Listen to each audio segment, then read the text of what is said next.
Hey, what's up? It's me, Seth with SethPerler.com. I'm an executive function coach and TUI coach based out of Boulder, Colorado. Good to have you here today. I have a very important topic here today. If you are a parent or a teacher who cares about students who are struggling in school, I want to talk about hidden influences. So, in this particular video, what I'm going to talk about is I basically sent out an email to my list and asked for parents and teachers to respond to me and tell me about some of these hidden influences. I'll explain what that means in just a moment. But the reason I did this, and I think that this is one of the most important topics that you can ever contemplate as a parent or a teacher of one of these complicated students, the reason that I sent this out is because what often happens is that adults misunderstand these kids. So you have a child who's struggling in school, you have a child who has executive function struggles, whether or not they have a diagnosis of any sort at all.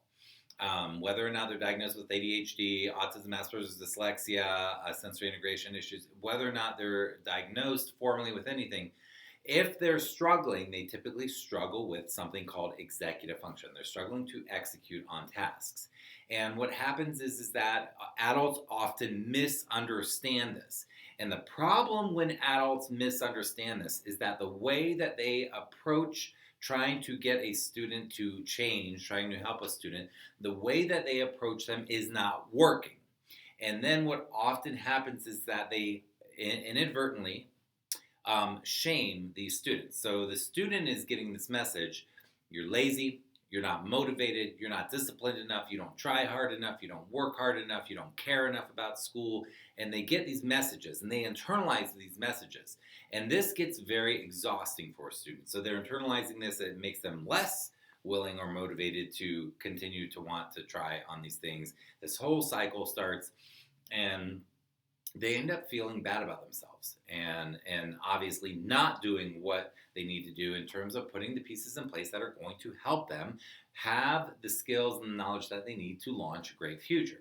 So in this video, I'm going to talk about hidden influences, and these are things that are going on. So I like to use iceberg theory. So you have this tip of the iceberg here. You see the tip of the iceberg. You see that there are missing, zeros, incompletes, that there's resistance, that there's lying, that there's problems doing homework, that there's problems with studying, that there's an unrealistic understanding of how much time and effort is needed to do schoolwork, let's say. The resistance of doing chores or responsibilities, and there are all these consequences. That's the tip of the iceberg. That's what we see. But what's underneath it? These are the hidden influences, parents and teachers. We want to understand what these hidden influences are. So today I'm going to explain a lot of the hidden influences, because if you understand what some of the hidden influences are, through this video, maybe you'll get an idea of some things you haven't thought of before where you go, wow, oh my gosh, I didn't think about that. That might actually really help if we address that or look into that issue more deeply.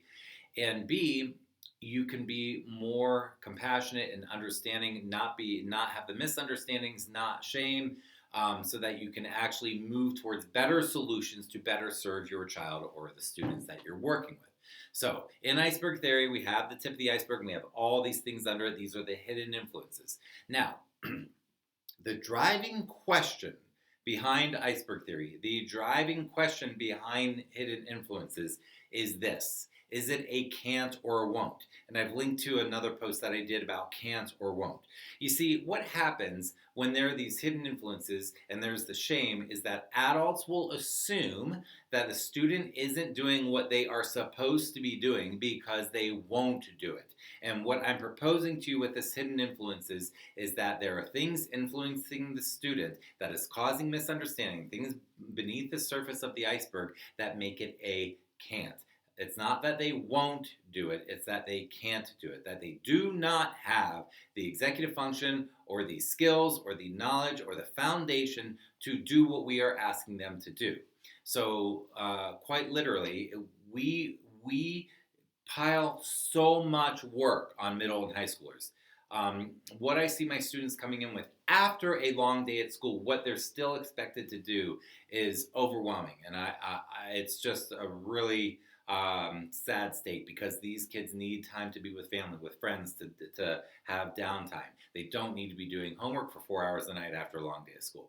So The question is that it can't or won't. A lot of these students cannot do what we are asking them to do. They're trying really hard, but they just can never measure up. It gets very frustrating for them. So is it a can't or won't? That's the driving question. And here are the things to consider that I want you to consider in terms of the hidden influences. So there are many. I'm going to just mention a lot of them. These were sent to me by readers. I've changed some of them or combined some of them. I got a lot of people repeating certain things.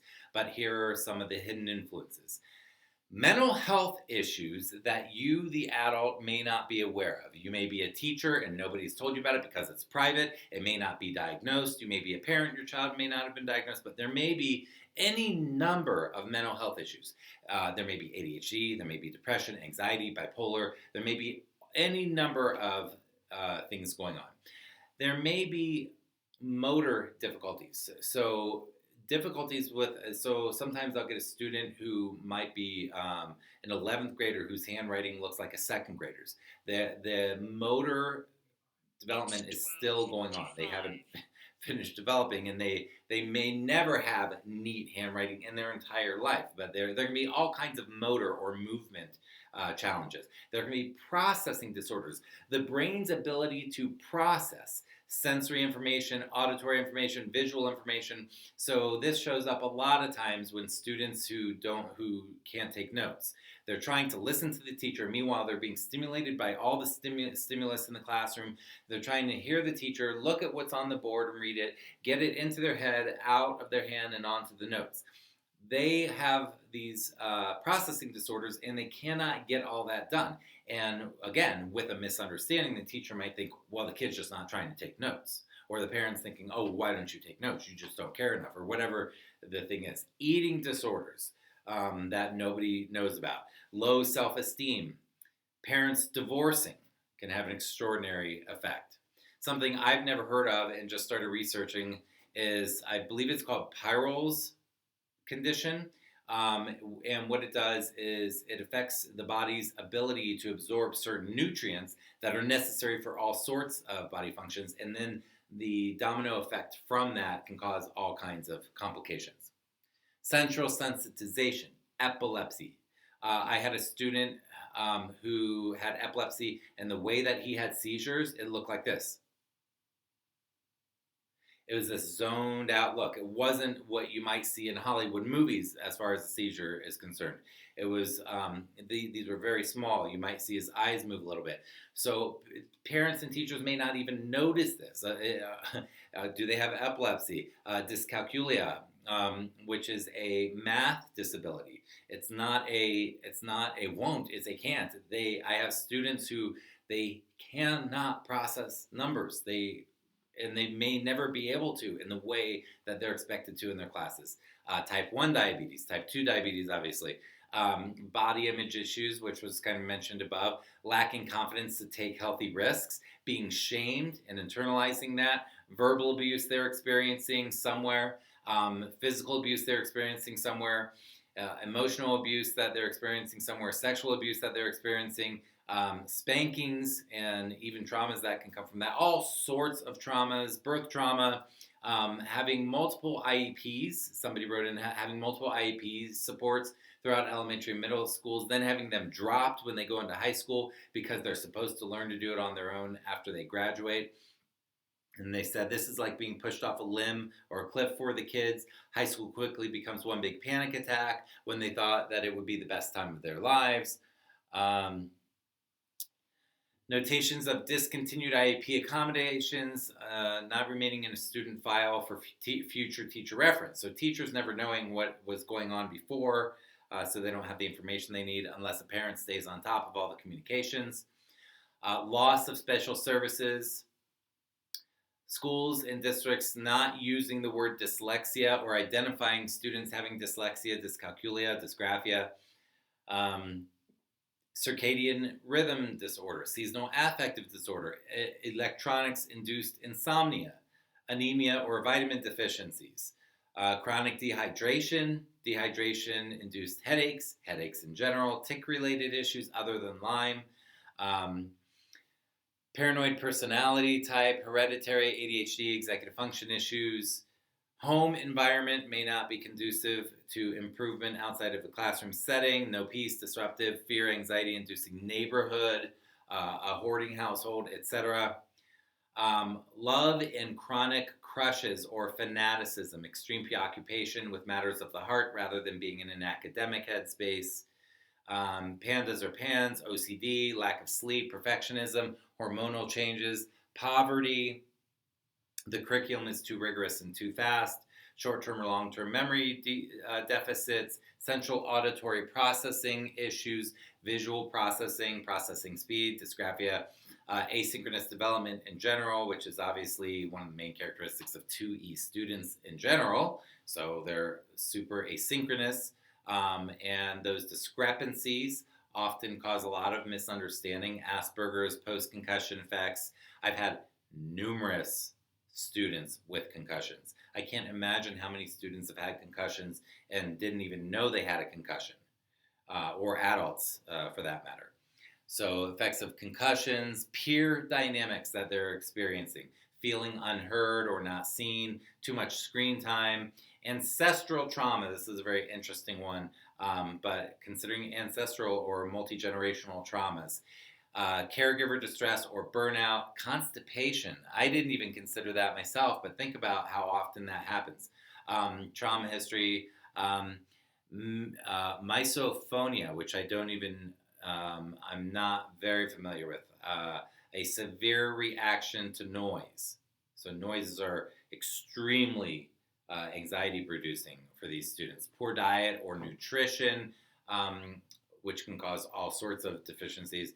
Blood sugar imbalance, hormonal imbalance, such as thyroid and sex hormones, allergies, dysbiosis, food sensitivities, leaky gut, lack of exercise, less than optimal sleep habits, environmental toxins, mold, lead, mercury, copper overload, vitamin B6 deficiency, zinc deficiency, folate, methylfolate imbalances, amino acid imbalances, undetected chronic infections like Lyme disease, EBV, SIRS, SIRS, systematic inflammatory response syndrome caused by mold, living in an abusive household, adoption, sensory processing, again, lack of trust with the teacher who has created so much anxiety for some kids. They can't learn the content if the teacher can't or won't figure out my 2E kiddos. Seasonal syndrome, social media, or stresses from social media and what's going on in the world, or heightened sensitivity to world issues and learning about those things. Social anxiety, Crohn's, food allergies or sensitivities, undiagnosed learning disabilities, sensitivities to environmental toxins, again, off-gassing, and it goes on and on and on. Bullying, relationship drama, highly sensitive emotionally, indigo children, which are kids who are highly sensitive to spiritual matters, LGBT kids and issues that surround that, emotionally overwhelmed students, kids with chronic fatigue, medical diseases or conditions that the family has chosen to keep private, that we don't even know is going on, that's affecting them. Side effects from various types of medications that they may be on, feeling uncomfortable with a teacher, feeling hated or misunderstood, or that the teacher doesn't like them, not being challenged in class, vision problems, hearing problems, a weakened immune system, lack of clarity from the teachers about what's being expected.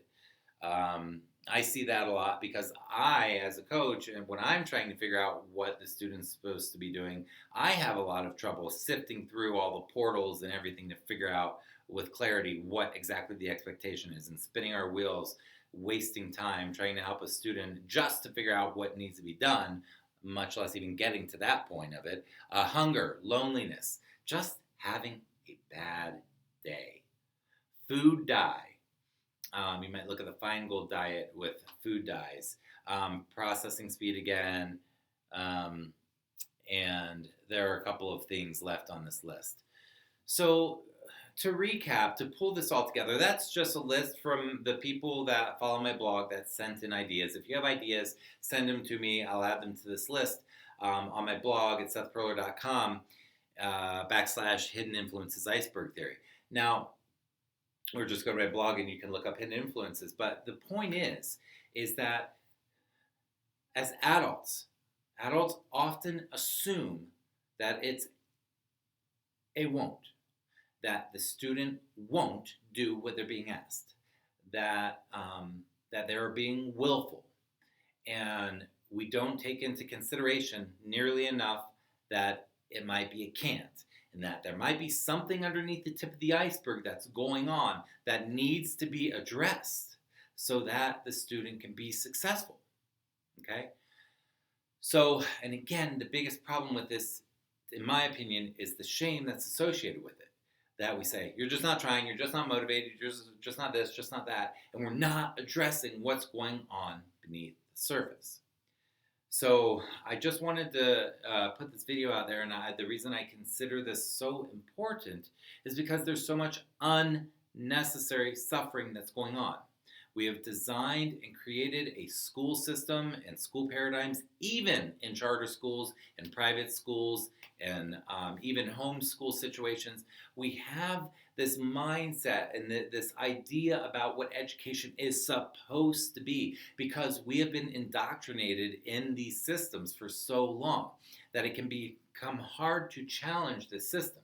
So my challenge to you is to really look at what's going on beneath the surface, really look at what the student's experience is and what they're going through so that we can serve them in order to give them the knowledge and skills that they can have to execute on the tasks that they need to do so that they can launch a fantastic future. I do not want my students to have an average future or a mediocre future or an okay life. I want them to have a great life. I want them to have a good life. I want them to be happy. I want them to feel successful. I want them to have great relationships, a great career. Life is not perfect, but I want them to have the tools to walk through life with some confidence and with some tools and with some joy and peace and freedom and great relationships and the things that are really important in life. So when we shame like this and when we don't understand what's going on beneath the surface and we make the misunderstandings of thinking that we know that they just need to try harder, they just need to be more rigorous, they just need to be more focused, they just need to choose, they just need to pull themselves up by the bootstraps, we are missing out on what's going on, and we're often doing more harm than service. And that breaks my heart because that's a lot of the students that I get. By default, pretty much all the students that I get are going through that or have gone through that in their educational experience. And it's just very sad to me, and it doesn't have to be that way. So I hope that this video has helped to bring to light some, and this is probably only a fraction of the things that might be going on beneath the surface so that we can take a more loving, compassionate, understanding, accepting, and patient view towards students so that we can be of greater service to them. If you like this video, my name is Seth Perler. My website is sethperler.com. Please subscribe to my site. Please share this video with someone you care about. Thumbs up it. Subscribe on my YouTube channel. If you want to support me, this all helps. Other than that, I hope you have a fantastic day, and I'll see you soon. Take care.